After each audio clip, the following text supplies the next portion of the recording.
Welcome back to the Health Longevity Secrets Show with your host, Dr. Robert Lufkin. His book titled Lies I Taught in Medical School is a New York Times bestseller. See the show notes for a link to download a free chapter. And now, please enjoy this week's episode as we look at how to get metabolic freedom with Ben Azadi.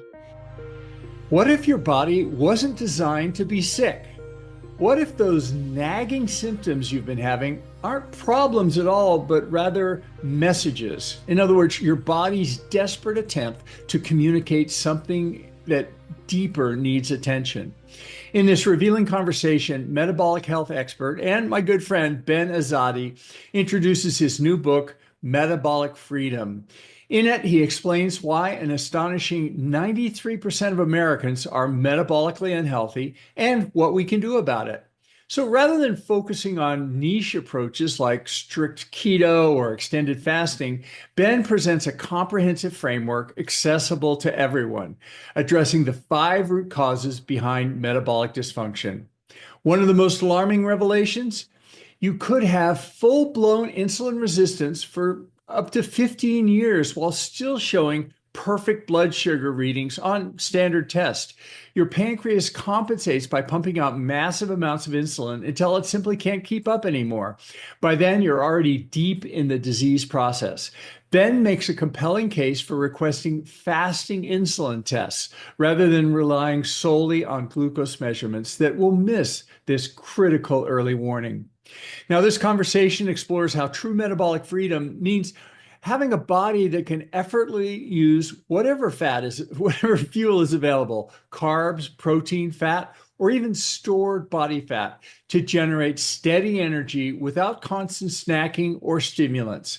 Ben breaks down the powerful healing cascade that happens during fasting, from completed digestion at 14 hours to enhanced cellular cleanup, or what we call autophagy, at 16 to 17 hours, and even increased brain-derived neurotropic factor at the 24-hour mark.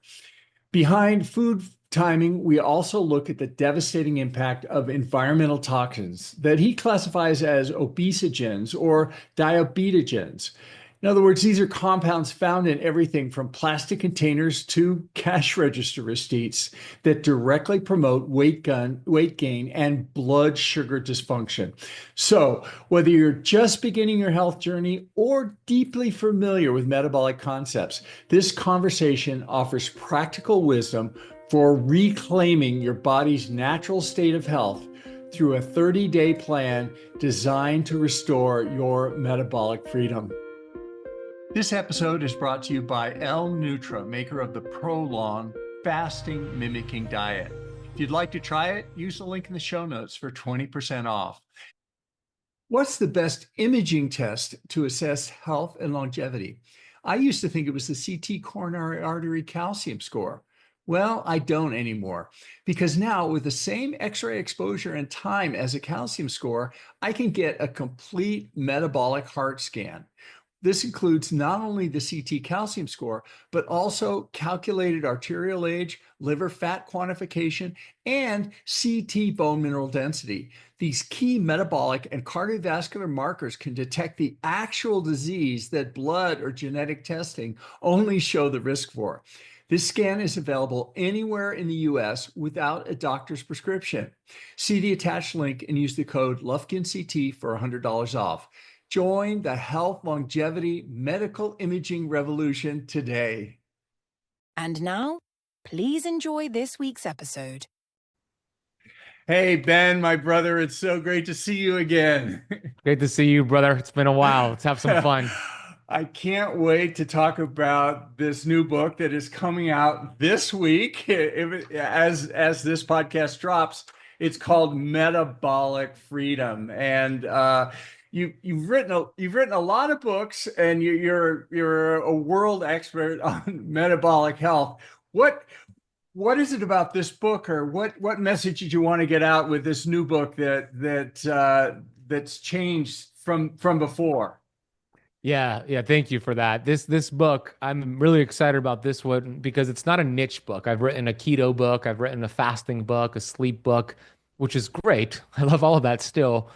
This book, Metabolic Freedom, which I'm holding up right here, It's written for the masses. It's written for the 93% of Americans that are metabolically unhealthy.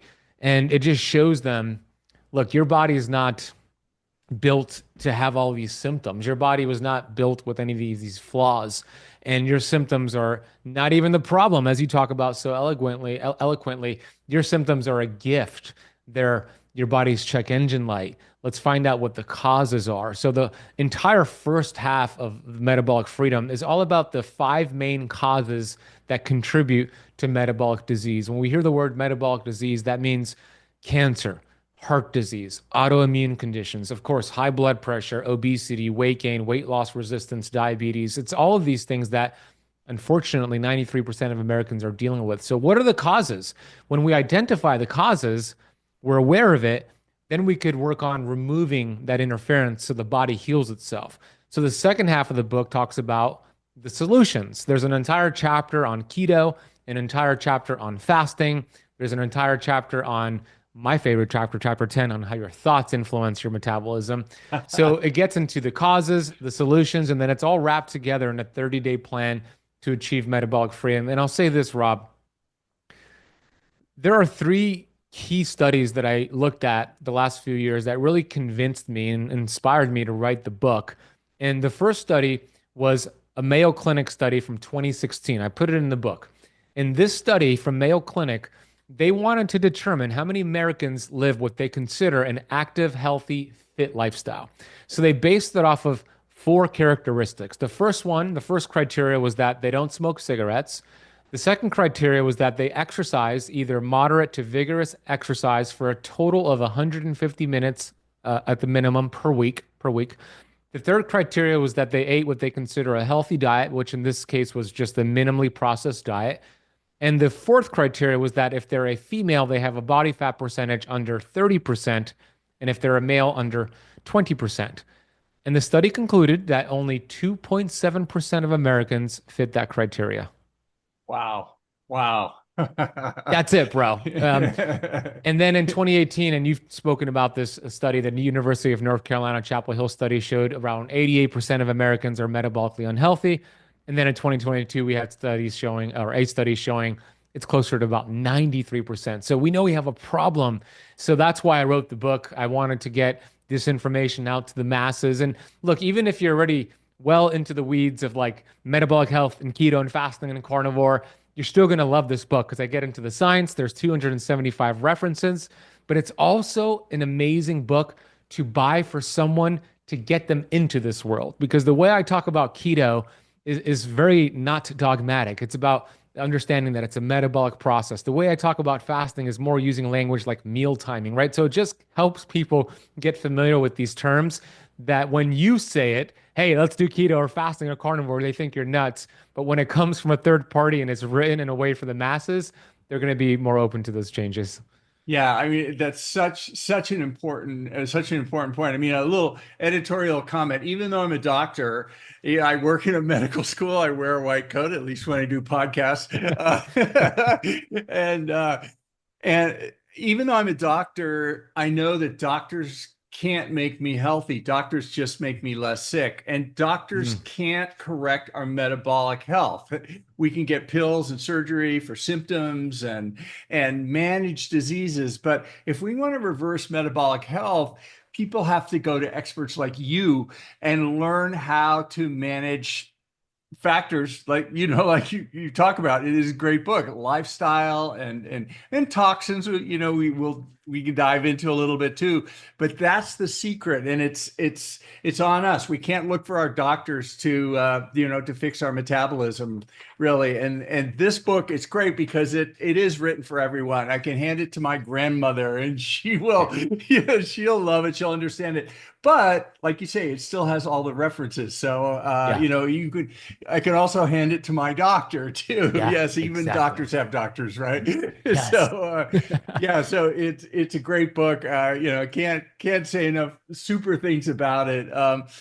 One of the things you're known for, among many things in metabolic health, is the concept of metabolic flexibility. And you talk about that in the book. Why is that so important? And well, first of all, what is metabolic flexibility and why is it critical for long-term health and weight management too?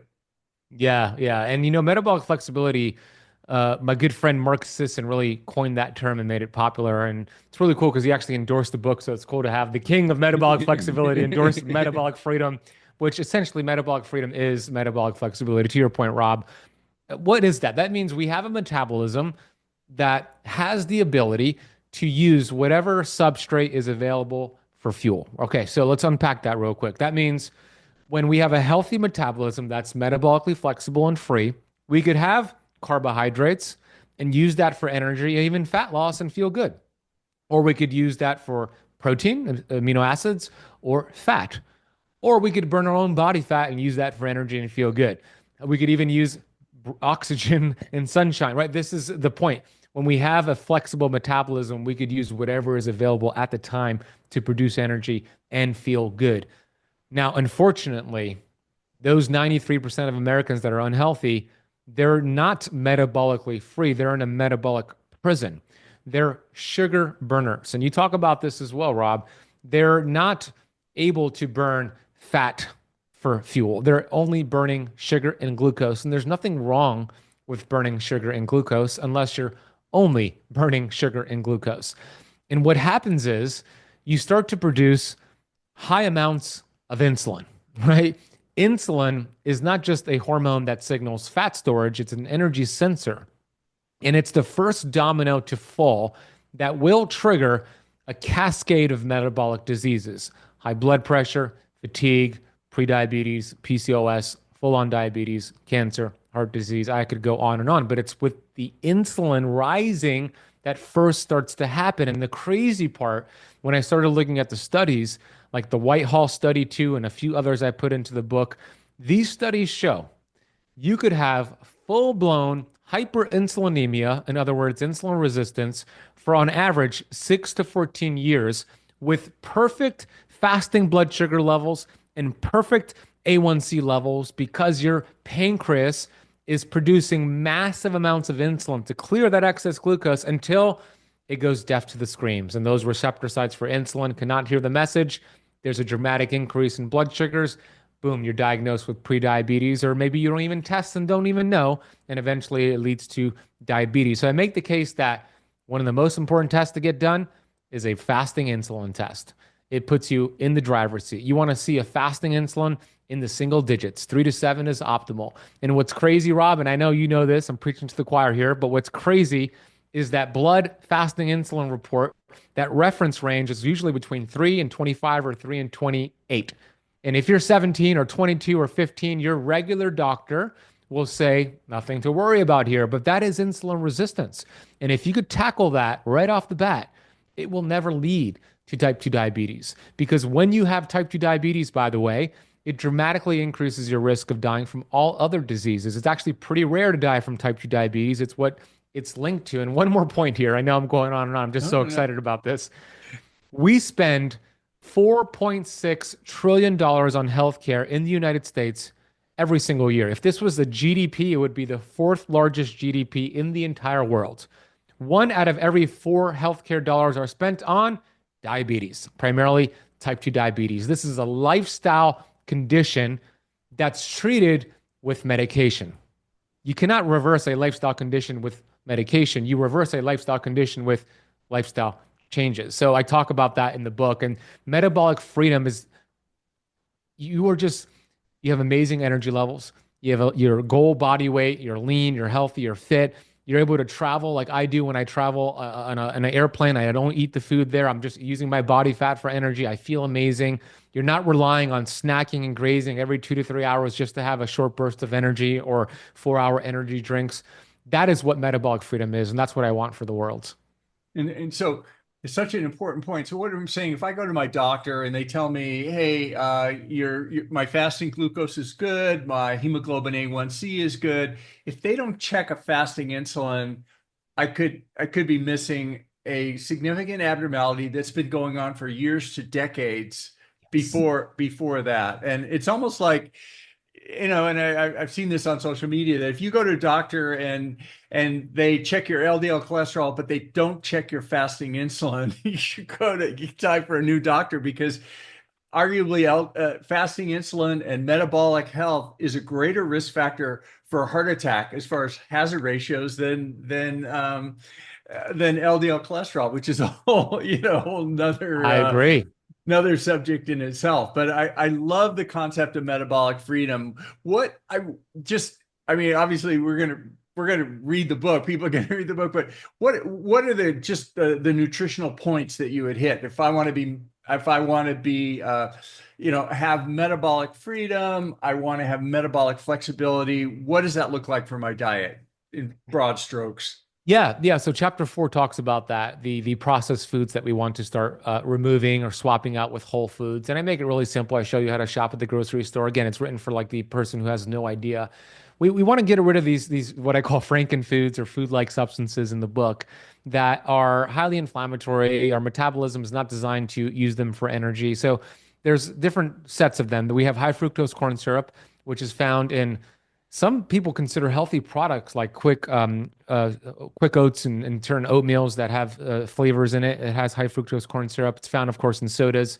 High fructose corn syrup is a poison to the mitochondria, and it creates fatty liver disease. We all know about our mutual friends, Richard Johnson, and of course, Dr. Perlmutter, and a few others out there looking at uric acid levels rising. And it's because of the high concentration of fructose from high fructose corn syrup. So that's found in a lot of processed foods.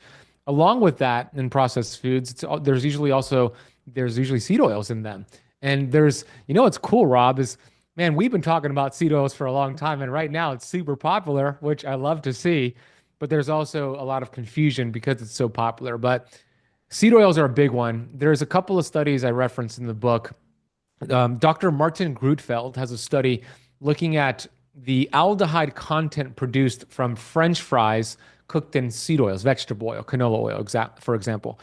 And he showed in his study that a 5-ounce serving of French fries cooked in vegetable oils produced the same amount of aldehydes, which are carcinogenic, cancer-causing, as 25 tobacco cigarettes, meaning one French fry cooked in vegetable oil is equivalent to a tobacco cigarette smoked. So if you're a parent and you're watching this and listening to this, obviously you don't want your kids to smoke cigarettes. But if you're allowing them to have fried chicken nuggets, chicken fingers, French fries from McDonald's, you're essentially giving them cigarettes on a plate in terms of the aldehyde content. So I talk about the dangers of seed oils and linoleic acid and how long it stays in your body, which the half-life is 2 years, and swapping that out with saturated fats, the fats that are like the boogeyman to your doctor, and monounsaturated fats. So butter, ghee, beef tallow, coconut oil, duck fat, lard from healthy sources, avocado oil, olive oil. These simple little swaps go a very long way. And the last part here, I make the case that, look, if you just looked at the ingredients list, that will get you down the right path. Because if you look at an avocado or an apple or whatever whole food is on that produce section, there's no ingredient list because what you see is right in front of you. But when you go and buy cereal or oatmeal or Quaker Oats or whatever it is that's packaged, there's a whole list of ingredients because it's artificial foods and it has ingredients you cannot pronounce. So we need to make these swaps. We need to start lowering our total carbohydrate intake to lower insulin. We need to get rid of snacking and grazing and just have 3 meals a day and get familiar with dropping insulin, increasing protein and fat. And it works really well. You will see changes within a week, within a matter of days, making these simple little swaps that I outline in chapter 4. Yeah, it's such a great point. You mentioned food timing in the book. Fasting as a is a major theme. So what is fasting and why is fasting healthy? Fasting is one of my favorite tools to harness this inner intelligence, this inner physician within the body, because when you remove food from the equation and all of the energy and resources and bandwidth required to process food, you create a process that I talk about in the book that I actually got from Dr. Pompa, so I want to give him credit, but it's called energy diversion. Energy diversion, where you're diverting energy away from digestion because you're not eating, you're fasting, and it's diverted towards healing. to your brain, to your liver, to your kidney. I mean, the inner physician in your body will direct it where it needs to go. So it's one of the best ways to remove the interference. Rob, it's interesting that you asked me this question because I know that this is being released the week of the book launch. And the last few days, I posted a couple of videos on my social media channel. And one video was on Instagram and it was 90 seconds. And I outlined what happens in your body when you go without food for 100 hours, which is like a 4-day fast. In that video, has over 5 million views in like 5 days on Instagram and over 3 million views on the Facebook Reels. And then I made a long form YouTube video on it, like 20 minutes, that has 1.3 million on YouTube. And I share that not to brag, but to impress upon people that a lot of people want to learn about fasting, and it's super cool to see. They're just so fascinating with all the changes that happens. So I'll give the audience a nudge, kind of an outline of what happens in the body, right?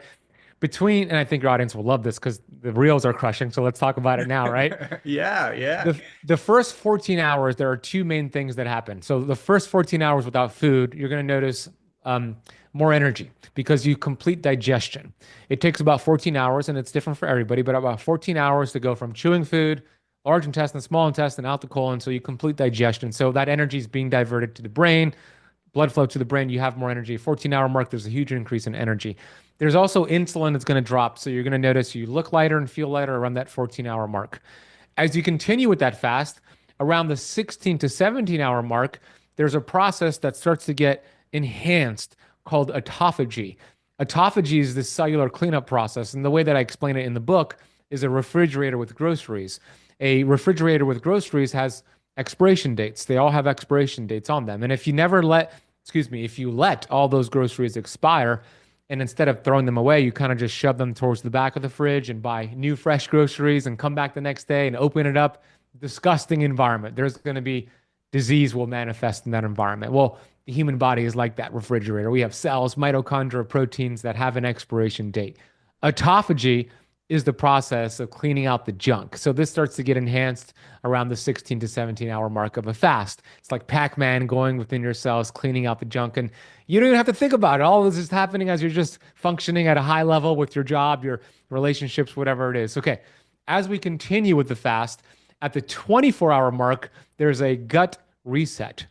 There's studies showing, and I know these studies are more in mice, but intestinal stem cells are being produced in mice around the 24-hour mark. But for humans, you will notice that if you have things like acid reflux, GERD, bloating, a lot of that starts to get resolved around that 24-hour mark. You're way past digestion, you're lowering inflammation, amazing things happen. And around that 24-hour mark, there's a surge in brain-derived neurotropic factor, BDNF, which is miracle grow for the brain.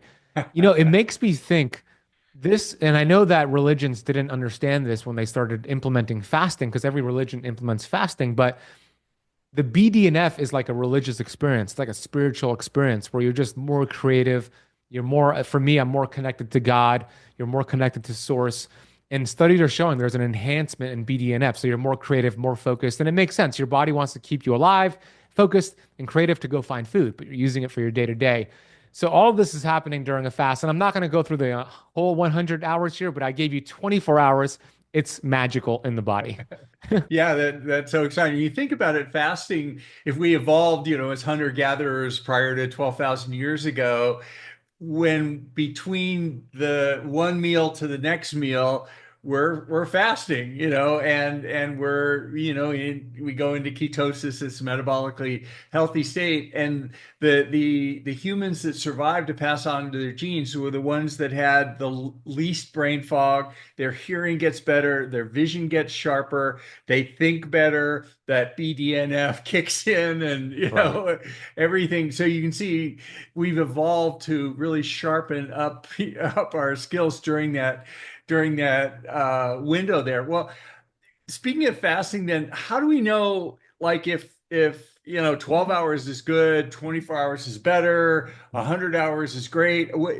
How do you decide? What do you recommend for people to do, or when do you stop? Or You're right. You're right. It's a great question. I'm getting my book here because I have a graph that your audience probably can't see, but I'll explain it. And it shows hormesis, right? And Perfect. hormesis is the principle that you apply a stress, you adapt to the stress and get stronger. So fasting is a stress. In this example, it shows regular exercise as the stress. And it shows that when you do the right amount of exercise at the right intensity for the right duration and you recover, you stay in what's called this hormetic zone where reactive oxygen species go down, antioxidants go up, and essentially less inflamed, and it extends your lifespan. You get healthier and stronger. But if you do too much exercise, you lose those benefits and the opposite happens. Fasting is also a stress. So if you do the right amount of fasting, you stay in this hormetic zone where you get all the benefits we're talking about here. You don't do any fasting and you're just grazing, no benefits. Do too much fasting, lose the benefits. So the question is, how do you stay in that zone? How do you know? A couple of things I talk about in the book. There's two key metrics you could look at. Actually, three. Three key metrics that I talk about in the book to know if fasting is working for you or against you, or insert other stressors, cold plunge, red light therapy, sauna, whatever it is. These are all stressors, right? So insert whatever it is. How do you know if it's working for you or against you? The first one is this. How do you feel? Do you feel like I was explaining, more energized and focused and creative during a fast? Or do you feel tired and depleted and low in energy, hangry, hungry, and angry? That's a sign, if it's the latter, that you're not adapting to it and you're not ready to do that schedule yet. You got to build it up. After you do a cold plunge or a sauna or red light therapy, you should feel better. After that, just like fasting, you should be better. You should feel better during the fast. That's one metric. Now, let's do tangible metrics. Heart rate variability is something that I use and I talk about in the book as a gauge to see if you're adapting to the stress. Heart rate variability is looking at the variability in your heartbeat. It's not your total heartbeat, but the variability, and it's looking at your nervous system and to see if your body's your nervous system is adapting to the stress. So we know we have two primary branches to the nervous system. We have our sympathetic branch, fight, flight, go, go, go, really important in spurts, but you don't want to be locked there. And then we have the opposite, which is the parasympathetic branch, rest, digest, detoxification. Somebody who has a higher heart rate variability is doing a good job at balancing out that nervous system, meaning they're applying the fasting schedule and they're adapting to the stress. They're recovering really well because they're seeing their heart rate variability increase. You want to find your average and increase it. If you see your heart rate variability plummet and maybe your resting heart rate is above normal, maybe you're not getting good sleep, this is a sign the stressors that you're applying, it's too much. You're not adapting to it. That 18-hour fast didn't work for you. It worked against you. There's one more thing you can do with the fast. I love this, and I talk about it in the book. You could track or test blood glucose and blood ketones during the fast. And what you want to see, this is a sign that you're adapting to the fast, you're metabolically flexible, green light to keep doing that fast. You want to see your blood glucose drop periodically throughout that fast and your blood ketones rise. That's the trend we want to see. If you see no ketones or ketones dropping and blood sugars rising, it's too much of a stress for your body. Break the fast and try again. Fasting is like a muscle. You want to build it up over time. I could do a 5-day fast and adapt really well because I've been doing this for a long time. But somebody who's a pure sugar burner, grazing 17 times a day, they do a 20-hour fast and they will suffer. They need to start with 12 hours and build it up from there.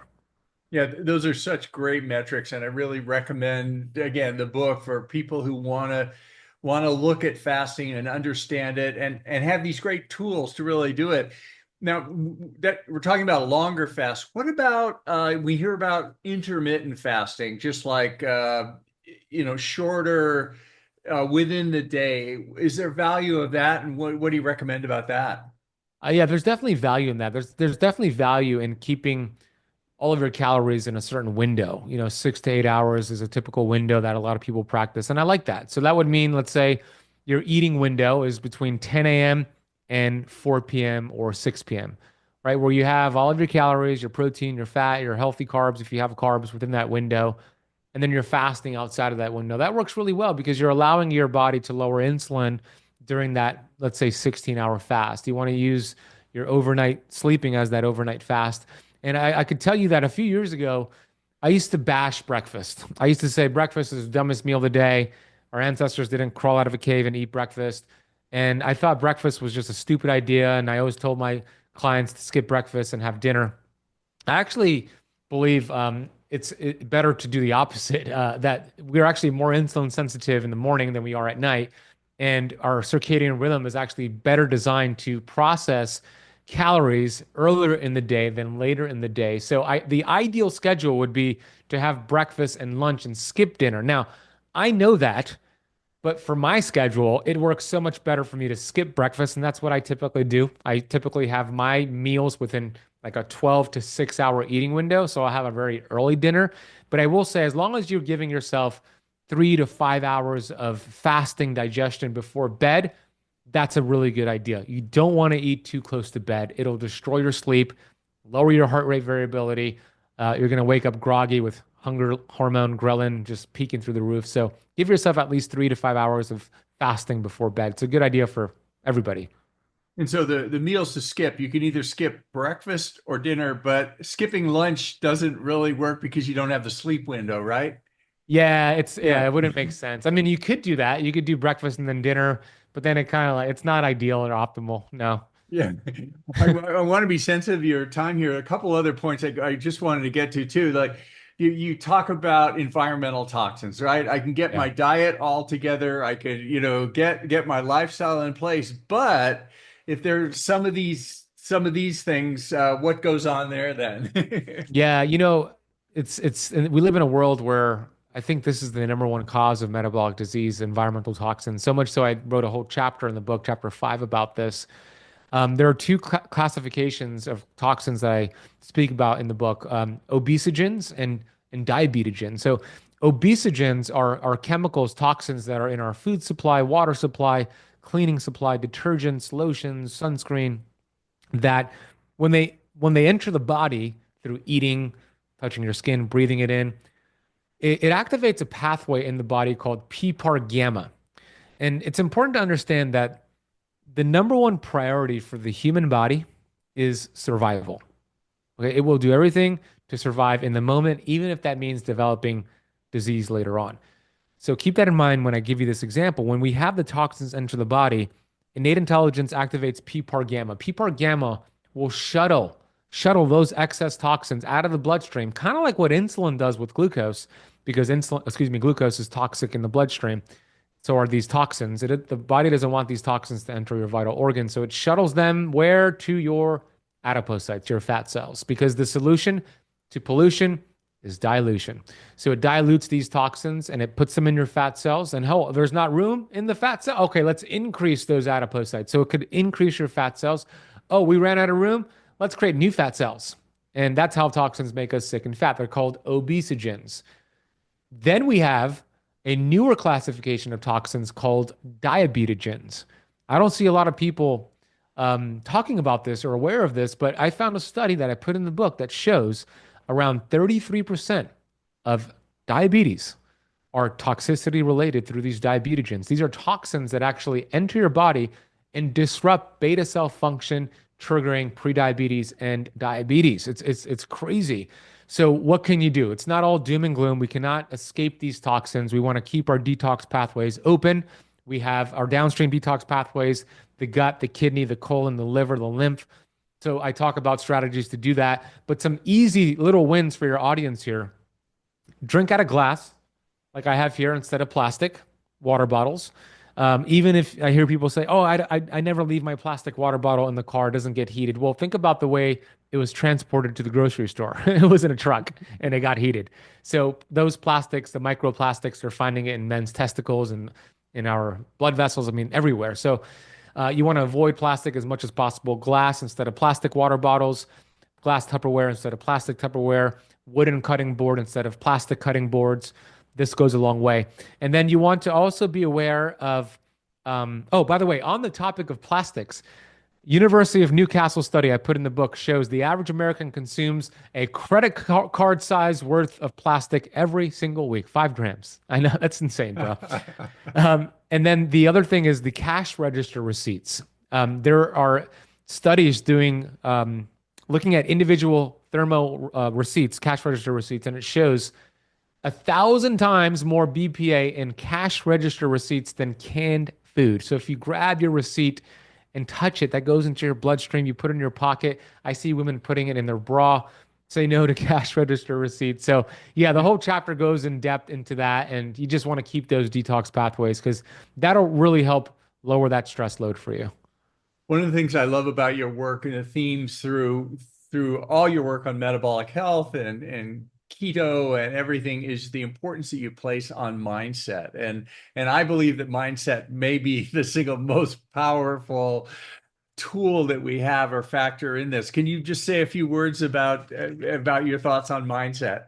A few words, Rob. Oh my gosh. You're right. It's the number one thing. So chapter 10 in the book is my favorite chapter, and I probably will write an entire book about this chapter. I'll go in depth in an entire book. It's about how your thoughts influence your health or disease. So the chapter gets into the placebo effect, the nocebo effect, how your thoughts influence your DNA to produce certain proteins, some of Dr. Bruce Lipton's work. It gets into the longevity science of having a goal in life and living on purpose with your purpose. And of course, there's a huge part of that book, that chapter that talks about the most important supplement for your metabolism, for anti-aging, for diabetes, for every condition, which is vitamin G. Vitamin G, UC Davis has shown that those who take vitamin G have healthier blood pressure levels, healthier A1C levels. Dr. Joe Dispenza did a workshop on 120 people where they took vitamin G for a few days, and then they measured their cortisol levels and their IgA levels, and essentially they saw a drop in their stress hormone and a boost in their immune system. A JAMA study, this is a new one, Rob, that I put in the book. 49,725 nurses in this study, and Harvard did this study, published in JAMA. They showed that the nurses that took vitamin G every day had a 9% reduction in all-cause mortality versus those who didn't, and 15% reduction in cardiovascular deaths versus those who didn't take vitamin G. So your audience might be already on Amazon searching for vitamin G.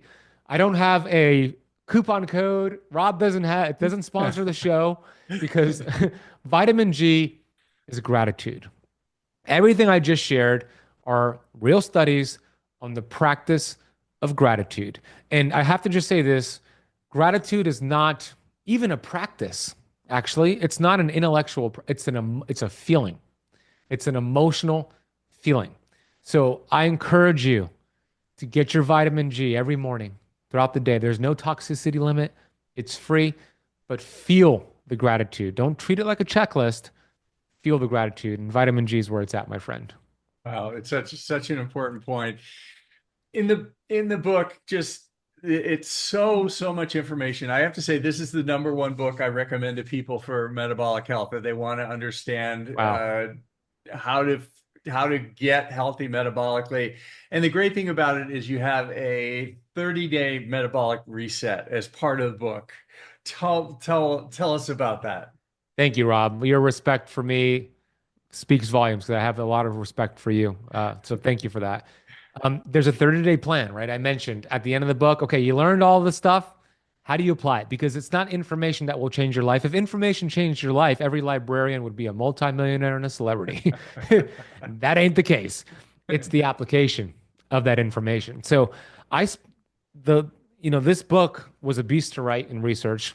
I spent the most time on this 30-day plan because I wanted to make it doable for beginners, and there's an advanced section. So if you're not new, you could follow the advanced section, but it shows you for 30 days exactly what to do every single day. Every week we create different changes. You get slow progress and wins, and then we build and we stack that momentum, but we do something new. There's a few new things we incorporate every week. We create something called metabolic confusion, like muscle confusion. So we get you from burning sugar to burning fat. Then we start doing meal timing. Then we start extending the fasting window. We manipulate protein, we manipulate fat. We actually have what I call metabolic flex days, where you strategically bring in healthy carbs, lower fat. So it shows you exactly what to do. It shows you there's a section on troubleshooting. If this comes up, what do you do? What do you do? So it's all mapped out for you. You just have to follow it. And I'm excited about that part of the book. It's so great. Well, um, how can the book is coming out now as we release this. So is there a special place people can go, or just buy it anywhere, or should they go to your website, or what if they want to get it? What's the best way to get the book? The book is available everywhere, Barnes and Nobles, Books a Million, Amazon. But I would tell you this, if you order it over at metabolicfreedombook.com, this week we're going to give you something special. We have an entire course that I built out on the metabolism, 12 lessons in there that I built out here in my studio that we're going to give to you for free.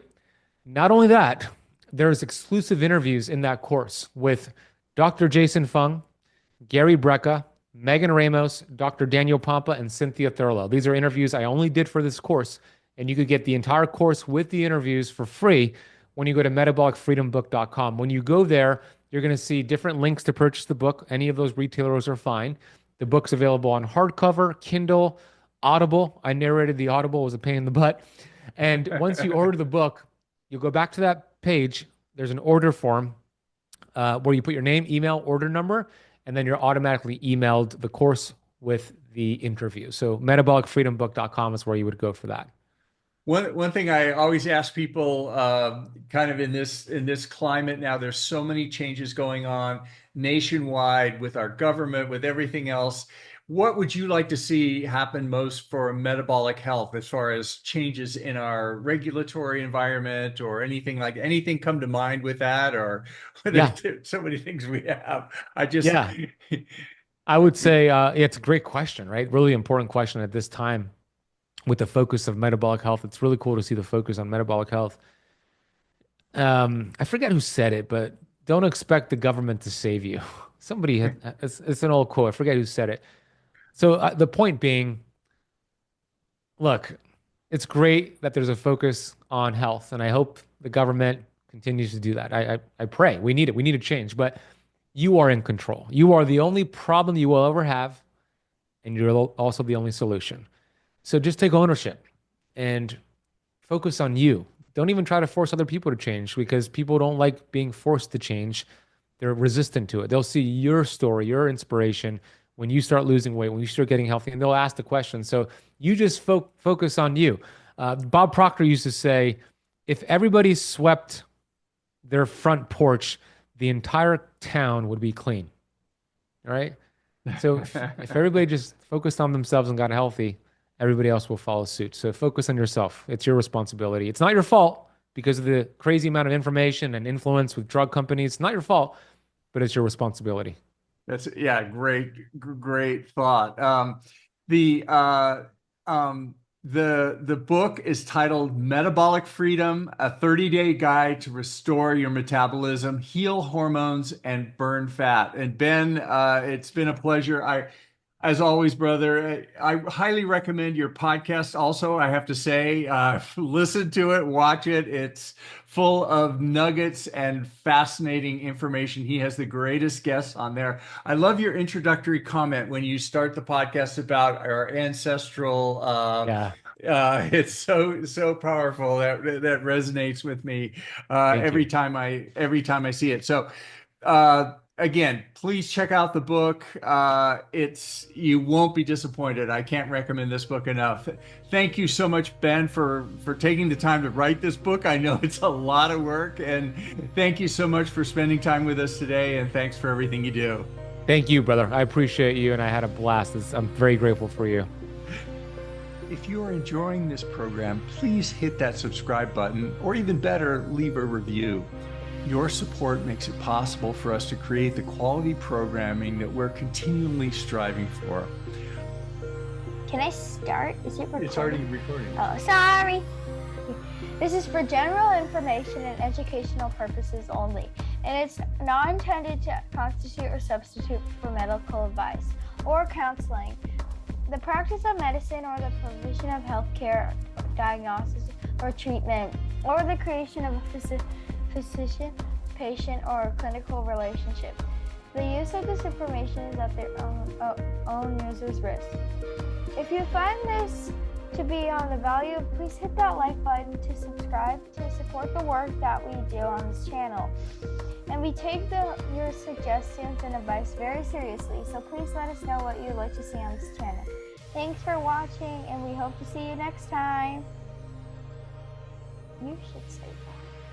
No, that's good. It's for you to say. I think that's very good. Do you like it? You want to do it one more time, or is that good? I think that was good. Yes. All right. You need to save the recording.